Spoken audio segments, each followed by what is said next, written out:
ایک کی خدمت کرتے تھے، جب اس کے مرنے کا وقت ہوتا تھا تو اس سے پوچھتا تھا کہ مجھے بتائیے میری رہبری کون کرے، وہ دوسرے کا پتہ بتاتا تھا، اس کی خدمت کی سالہ سال تک، آخر میں اس سے بتا دیا کہ میری رہنمائی کون کرے گا، میری تربیت کون کرے گا۔ معلوم ہوا کہ بوڑھا ہونے کے باوجود بھی آدمی کو تربیت کی کیا ہے، ضرورت ہے، تربیت سے مستثنا نہیں ہے۔ آخر میں اس نے ایک راہب کا پتہ بتا دیا، وہاں جا کے خدمت کی۔ جب اس کے مرنے کا وقت آ گیا تو اس سے کہا حضرت مجھے بتائیے آپ کے بعد میں کہاں جاؤں۔ راہب مسلمان تھا تو بزرگ تھا، نور باطن بھی اللہ نے عطا فرمایا تھا، معلومات تھے کیونکہ دین حق پر تھا۔ تو اس نے کہا کہ سلمان میری نظروں میں پورے عالم میں اب کوئی شخص ایسا نہیں جو تمہاری رہنمائی کرے، جو تمہاری، پورے عالم کا لفظ آتا ہے، پورے عالم، مشرق و مغرب، جنوب و شمال، کوئی اب نہیں۔ ہاں البتہ ایک امید ہے کہ آپ اس کو پا سکتے ہیں، ہو سکتا ہے۔ انہوں نے کہا حضرت وہ کیا ہے؟ کہا کہ اللہ تبارک تعالیٰ نے وعدہ کیا ہے میں آخر میں حضرت رسول اللہ صلی اللہ علیہ وسلم کو بھیجوں گا دنیا میں، ان کا زمانہ قریب آ رہا ہے، تو بس ان کی تربیت میں آپ رہیں۔ انہوں نے کہا حضرت وہ کہاں نمودار ہوں گے، وہ کہاں ظاہر ہوں گے، مجھے بتائیے، تو ملک شام ہے۔ انہوں نے کہا وہ ظاہر ہو جائیں گے عربستان میں۔ کس میں؟ تو عربستان بھی کوئی چھوٹا شہر تو ہے نہیں، عربستان اتنا عرب، جزیرۃ العرب، اور اس زمانے کا سفر۔ انہوں نے کہا حضرت عربستان تو بہت وسیع ہے، اس میں کوئی خاص جگہ بتائیے جہاں ملاقات ہو جائے۔ اس نے کہا نخلستان۔ کیا؟ نخلستان کے معنی آتے ہیں جہاں کھجور کے باغات بہت ہوں۔ یہ سننے کے بعد جب اس راہب کا انتقال ہوا تو حضرت سلمان فارسی وہاں سے نکلے عربستان کے لیے، ایک قافلہ ملا، ان سے کہا کہ میرے پاس یہ کچھ بھیڑ بکریاں ہیں، ان کو لے لو اور مجھے عربستان پہنچاؤ۔ انہوں نے کہا بہت ٹھیک، عربستان لے آئے اس کو۔ لیکن غداری یہ کی ان لوگوں نے، تو بھیڑ بکریاں تو پہلے ہی وہ دے چکا تھا ان کو، انہوں نے ان کو حضرت کو غلام بنا لیا اور ایک یہودی کے ہاتھ فروخت کر لیا۔ وادی قرا میں، وادی قرا آج بھی ہے، مکہ شریف اور مدینہ طیبہ کے درمیان میں وادی قرا، وہاں جگہ جگہ بورڈ لگے ہیں وادی قرا۔ تو وادی قرا میں بھیج دیا کہ یہودی کے ہاں، وہاں بھی خدمت کرتے رہے۔ خود فرماتے ہیں مجھے کیا معلوم تھا کہ عرب میں کیا ہو رہا ہے، مکہ شریف تو بہت دور ہے، مجھے کچھ معلوم نہیں۔ اس کے بعد مدینہ طیبہ کا ایک یہودی آیا بنو قریظہ کا، کہ اس نے مجھے خرید لے لیا، خرید کے لے لیا، مدینہ طیبہ پہنچا دیا۔ اب مدینہ طیبہ کا نام بھی مدینہ اس وقت نہیں تھا، اس کو یثرب کہتے تھے۔ یہ بعد میں رسول اللہ صلی اللہ علیہ وسلم نے اس کا نام بدل دیا۔ معلوم ہے کہ جو نام صحیح نہ ہو اس کو بدلنا چاہیے، اور چونکہ زبانوں پر چڑھا ہوا تھا یثرب، تو صحابہ کرام یثرب کہتے تھے، تو آپ نے فرمایا مدینہ طیبہ کہا کرو، اور اگر کسی کی زبان سے بولے سے یثرب نکلا، اس کے تلافی کے لیے 10 مرتبہ کہو مدینہ مدینہ مدینہ مدینہ مدینہ مدینہ، 10 مرتبہ مدینہ کہو۔ تو اس لیے مدینہ طیبہ، مدینہ طابہ، مدینہ منورہ، 62 نام لکھے ہیں کتابوں میں مدینہ طیبہ کی۔ کتنے؟ 62 نام، جی کتاب میں، کتابیں خود میں نے پڑھی ہیں، 62 نام لکھے ہوئے ہیں۔ تو سب سے مشہور طیبہ ہے، کیا ہے؟ طیبہ، پاکیزہ، طابہ، منورہ، مدینہ۔ اس طرح سے بنو قریظہ پہنچ گئے۔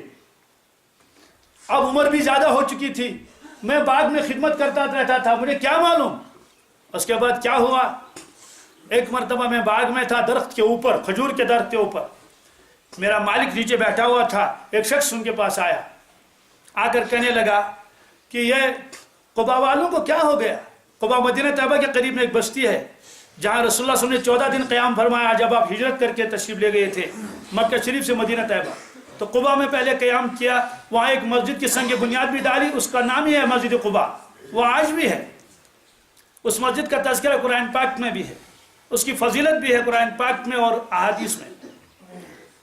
یہ آپس میں باتیں کر رہے تھے کہ قبا والوں کو کیا ہو گیا، کوئی شخص آیا ہے مکہ شریف سے اور کہتا ہے میں اللہ کا نبی ہوں، یہ قبا والے تو وہاں جمع ہو گئے ہیں پروانوں کی طرح، اس کے ارد گرد ہیں۔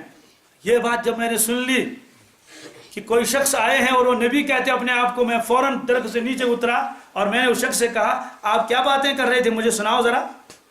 اس پر میرے مالک کو بڑا غصہ آیا اور ایک تھپڑ رسید کیا، آپ کو اس سے کیا کام، چل پا اپنا کام کر۔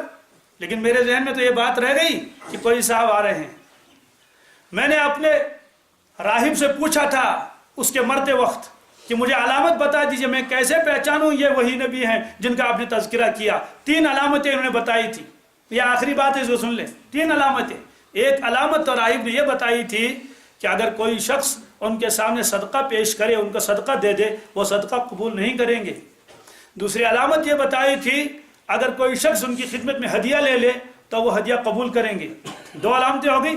تیسری علامت یہ ہے ان کے دونوں شانے مبارک کے درمیان، شانہ ان کو کہتے ہیں، یہ جو دونوں کندھے ہیں، یہاں گردن کے نیچے ذرا سا یہاں ایک نشانی ہوگی، اس نشانی کا نام ہے مہر نبوت۔ کیا ہے؟ مہر نبوت۔ یہ 3 علامتیں بتا دی۔ بہت اچھا۔ اب کچھ دن ہو گئے، حضرت سلمان فارسی خود فرماتے ہیں میں کچھ کھجوریں لے کر گیا، خدمت میں پہنچا، پہلی مرتبہ دیکھا رسول اللہ صلی اللہ علیہ وسلم کو، دیکھنے کے بعد میں نے وہ کھجور پیش کیے۔ آپ نے فرمایا کیا ہے؟ میں نے عرض کیا حضرت یہ صدقہ ہے۔ آپ نے فرمایا میں صدقہ نہیں کھاتا ہوں، البتہ ان غریب صحابہ پر صدقہ تقسیم کر لو۔ تو وہاں تقسیم کر لیا، غربا نے کھا لیا۔ چند دن کے بعد میں پھر حاضر ہو گیا اور میں نے کھجوریں پیش کی۔ حضرت نے فرمایا کیا ہے؟ میں نے کہا حضرت ہدیہ ہے آپ کی خدمت میں۔ آپ نے فرمایا قبول ہے۔ تو کچھ اس میں تناول فرمائے، کچھ دانے، باقی جو ہے تقسیم فرما لی۔ بات ختم ہو گئی۔ میں چند دنوں کے بعد پھر پہنچ گیا۔ یہ 2 علامتیں تو میری ہاتھ میں تھی نا، یہ تو اپنے اختیار میں تھا کہ جب چاہے تو ہدیہ پیش کریں، جب چاہے تو صدقہ پیش کریں۔ اب تیسری علامت ہے، وہ تو اپنے اختیار میں ہے ہی نہیں۔ میں پھر پہنچا مدینہ طیبہ، یعنی وہاں مسجد نبوی کے قریب، اور اس کے بعد چونکہ تھے بنو قریظہ میں، بنو قریظہ قریب میں ہے، معلوم کر لیا کہ رسول اللہ صلی اللہ علیہ وسلم کہاں ہیں، معلوم کہ وہ تو قبرستان تشریف لے گئے، وہاں کسی کو دفن کر رہے ہیں، کسی صحابی کا انتقال ہوا ہے، اب ادھر کو بیٹھے ہوئے ہیں جب تک قبر وغیرہ تیار ہو جائے اور جو بھی ہو۔ تو میں آ کے بیٹھا ہے، ادھر بیٹھا کبھی ادھر بیٹھا، تو آپ نے مجھ سے مخاطب ہو کر فرمایا کہ سلمان، میں نے عرض کیا کیا؟ میں نے کہا حضرت، فرمایا کہ آپ تیسری علامت دیکھنا چاہتے ہیں اسی لیے ہمارے پیچھے بیٹھ گئے؟ میں نے کہا حضرت وہی تو، اسی کی تو تلاش ہے۔ آپ نے فرمایا ایسے کیسے نظر آئے گا؟ تو آپ نے فوراً اپنا ردائی مبارک نیچے اتارا، فرمایا یہ ہے مہر نبوت۔ تو میں دوڑ کے آیا اور اس کو بوسے دے دیے۔ بوسہ دینے کے بعد میں نے کہا حضرت آپ مجھے کلمہ پڑھائیے، کیونکہ میرے راہب نے جو کچھ بتایا تھا اپنے نور باطن سے وہ ساری علامتیں پوری ہو گئی۔ یہ لمبا موضوع، اس کو میں چھوڑ دیتا ہوں۔ صرف یہ کہنا ہے کہ واقعی اس وقت اندھیرا تھا پورے عالم میں، اور پھر سورج طلوع ہوا رسول اللہ صلی اللہ علیہ وسلم کا۔ اسی لیے اللہ تعالیٰ نے آپ کو چاند سے تشبیہ نہیں دے دی، جیسے چاند تو رات میں نکلتا ہے نا، ستاروں سے تشبیہ نہیں دے دی، آپ کو تشبیہ دے دی اللہ تبارک تعالیٰ نے سورج کے ساتھ۔ کس کے ساتھ؟ سراجم منیرہ فرمایا۔ کیا؟ یہاں بھی عجیب نکتہ ہے، اگر سراجم وہاجہ فرماتے، سراجم وہاجہ بھی ہے قرآن پاک میں۔ سراجم وہاجہ یہ سورج کو کہتے ہیں جو آسمان میں ہم کو نظر آتا ہے، وہاج اس کو کہتے ہیں جس میں آگ ہو، جس میں شعلہ ہو، جس میں تپش ہو، جس میں گرمی ہو، یہ قریب جائے تو جل جائے، یہ ہے سراج وہاجہ۔ سراج منیرہ اس سورج کو کہتے ہیں، سراج بھی ہے اور منیر بھی ہے، جس میں نور ہو اور وہ نور دوسروں میں منتقل بھی کر سکے۔ منیر اسم فاعل کا صیغہ ہے، دوسروں کو نورانی بنانے والا، دوسروں کو۔ اس لیے آپ نے فرمایا میں تو سورج ہوں، یہ تو قرآن پاک نے فرمایا۔ آپ نے فرمایا اصحابی کالنجوم، میرے صحابہ تو ستارے ہیں، میرے صحابہ تو ستارے، گویا جس طرح سے چمک جو ہے ستاروں میں ہے، ایسے میرے صحابی کیا ہے؟ مثل ستاروں کے ہیں۔ تو اس طرح سے اللہ تبارک تعالیٰ نے وہ اندھیرا دور کیا رسول اللہ صلی اللہ علیہ وسلم کی ذات گرامی کو بھیج کر۔ اب مجھے بتائیے، نعوذ باللہ من ذالک، اگر کوئی آدمی اس کی قدر نہ کرے تو کتنا بدنصیب ہے۔ ایسے مقدس نبی کا دامن نہ تھامے اور آپ کے قدم نہ چلے تو اس سے زیادہ بدنصیبی کیا ہو سکتی ہے؟ اس لیے ضرورت ہے اس بات کی کہ اللہ کے نبی صلی اللہ علیہ وسلم کے طریقوں کو اپنے زندگیوں میں لائیں۔ آپ کے مبارک اور مقدس جو اسوہ حسنہ ہے، جو میں نے تلاوت آپ کے سامنے آیت کریمہ پڑھ لی تھی، اس کے مطابق اپنی زندگی گزاریں۔ تو آپ کو فرمایا آپ تو سراج منیرہ ہے، تو سورج ہے۔ اور ابھی بہار کی بات آ رہی تھی، بہار میں کیا ہوتا ہے سب کو معلوم ہے۔ اس لیے اللہ کے نبی صلی اللہ علیہ وسلم جب تشریف لائے، وہ تشریف لائے ربیع میں۔ کس میں؟ ربیع کہتے ہیں عربی میں موسم بہار کو۔ کس کو؟ تو گویا کہ جس طرح سے موسم بہار دنیا میں آتا ہے، خزاں ختم ہو گیا، اب درختوں پر بھی اس کا اثر آ گیا۔ اور عجیب بات تو یہ ہے، ایک تو درخت ہیں لیکن جو لکڑی نیچے آپ نے ڈالی ہے، بشرطے کہ اس کا جو ہے اوپر والا جو کھال جو اس کے ساتھ لگی ہوئی ہو،